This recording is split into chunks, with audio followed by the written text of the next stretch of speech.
Welcome to Manepata. If you like our videos, please subscribe our channel. ಇವತ್ತಿನ ಈ ವಿಡಿಯೋದಲ್ಲಿ 4.2ರ ಅಭ್ಯಾಸ ಲೆಕ್ಕ ನೋಡುವ. ಅದಕ್ಕಿಂತ ಮುಂಚೆ ಮಕ್ಕಳೇ ವಕ್ರರೇಖೆಗಳು, ಅಲ್ಲಿ ಸರಳ ವಕ್ರರೇಖೆಗಳು, ಇನ್ನು ಬಹುಭುಜಾಕೃತಿಯಲ್ಲಿ ನಾವು ವಕ್ರರೇಖೆಗಳನ್ನು ನಾವು ನೋಡಬಹುದು. ನೋಡಿ, ವಕ್ರರೇಖೆಗಳು ಕರ್ವ್ಸ್ ಅಂತ ಹೇಳ್ತೇವೆ.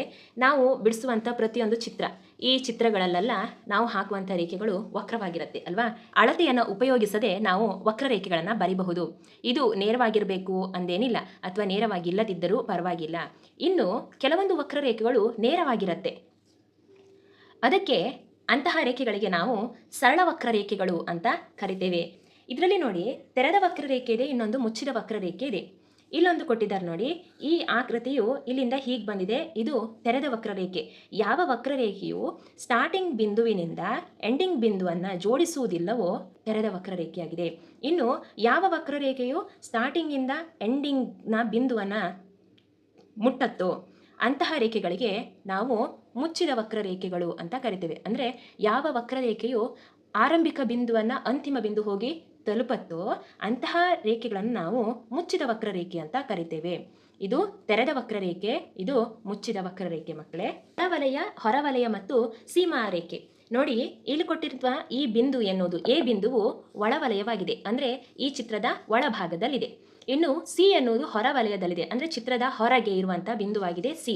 ಇನ್ನು ಬಿ ಎನ್ನುವುದು ಈ ಚಿತ್ರದ ಸೀಮಾ ರೇಖೆ, ಅಂದರೆ ಈ ಚಿತ್ರದ ರೇಖೆಯ ಮೇಲೆ ಈ ಬಿಂದು ಗುರುತಿಸಲಾಗಿದೆ. ಹಾಗಾಗಿ ಇದನ್ನು ಸೀಮಾ ವಲಯ ಅಥವಾ ವಕ್ರರೇಖೆಯ ಮೇಲೆ ಇರುವ ಕಾರಣ ವಕ್ರರೇಖೆಯ ಸೀಮೆ ಅಂತಲೂ ಕೂಡ ಕರೀತಾರೆ. ಒಳವಲಯ, ಹೊರವಲಯ, ಇನ್ನು ಸೀಮಾ ವಲಯ ಅಂತ ಕರಿತೇವೆ. ಈ ಬಹುಭುಜಾಕೃತಿಯಲ್ಲೂ ನಾವು ಮುಚ್ಚಿದ ವಕ್ರರೇಖೆ ಅಥವಾ ತೆರೆದ ವಕ್ರರೇಖೆಯನ್ನು ನೋಡಬಹುದಾಗಿದೆ. ಮಕ್ಕಳೇ, ಬಹುಭುಜಾಕೃತಿಯ ವಕ್ರರೇಖೆಯನ್ನು ನಾವು ಕಾಣಬಹುದಾಗಿದೆ. 4.2ರ ಲೆಕ್ಕಗಳನ್ನು ನೋಡುವ. ಕೆಳಗಿನ ವಕ್ರರೇಖೆಗಳನ್ನು ತೆರೆದ ಅಥವಾ ಆವೃತ್ತ ಅಂದರೆ ಮುಚ್ಚಿದ ವಕ್ರರೇಖೆಗಳನ್ನಾಗಿ ವಿಂಗಡಿಸಿ ಬರೀಬೇಕು. ನೋಡಿ, ಇಲ್ಲಿ ಝಡ್ ರೂಪದಲ್ಲಿರುವಂಥ ಒಂದು ಆಕೃತಿ ಕೊಟ್ಟಿದ್ದಾರೆ. ಇದು ತೆರೆದ ಆಕೃತಿ, ಯಾಕೆಂದರೆ ಆರಂಭಿಕ ಬಿಂದು ಅಂತ್ಯ ಬಿಂದುವನ್ನು ಮುಟ್ಟುವುದಿಲ್ಲ, ಹಾಗಾಗಿ ಇದು ತೆರೆದ ವಕ್ರರೇಖೆ. ಎರಡನೇದು B1 ನೋಡಿ, ಇದು ಆವೃತ ವಕ್ರರೇಖೆ ಅಥವಾ ಮುಚ್ಚಿದ ವಕ್ರರೇಖೆಯಾಗಿದೆ.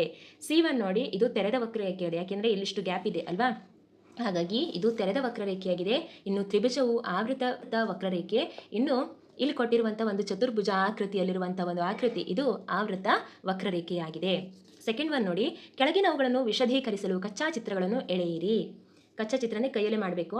ತೆರೆದ ವಕ್ರರೇಖೆ ನೋಡಿ, ನಾನಿಲ್ಲಿ ತೆರೆದ ವಕ್ರರೇಖೆಗೆ ಒಂದಿಷ್ಟು ಚಿತ್ರಗಳನ್ನಿಲ್ಲಿ ಬಿಡಿಸಿದ್ದೇನೆ. ಇನ್ನು ಆವೃತ ವಕ್ರರೇಖೆ ಯಾವ್ದು ಬೇಕಾದರೂ ಬಿಡಿಸ್ಬೋದು ಮಕ್ಕಳೇ. ಅಲ್ಲಿ ನೀವು ಸ್ಟಾರ್ಟಿಂಗ್ ಪಾಯಿಂಟ್ ಅನ್ನೋದು ಎಂಡಿಂಗ್ ಪಾಯಿಂಟ್ ಹೋಗಿ ತಲುಪಬೇಕು, ಮುಟ್ಟಬೇಕು.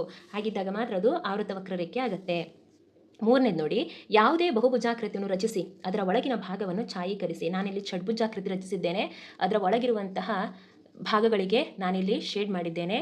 ಇನ್ನು ನಾಲ್ಕನೇದು, ಕೊಟ್ಟಿರುವ ಚಿತ್ರವನ್ನು ಗಮನಿಸಿ ಕೆಳಗಿನ ಪ್ರಶ್ನೆಗಳಿಗೆ ಉತ್ತರಿಸಿ.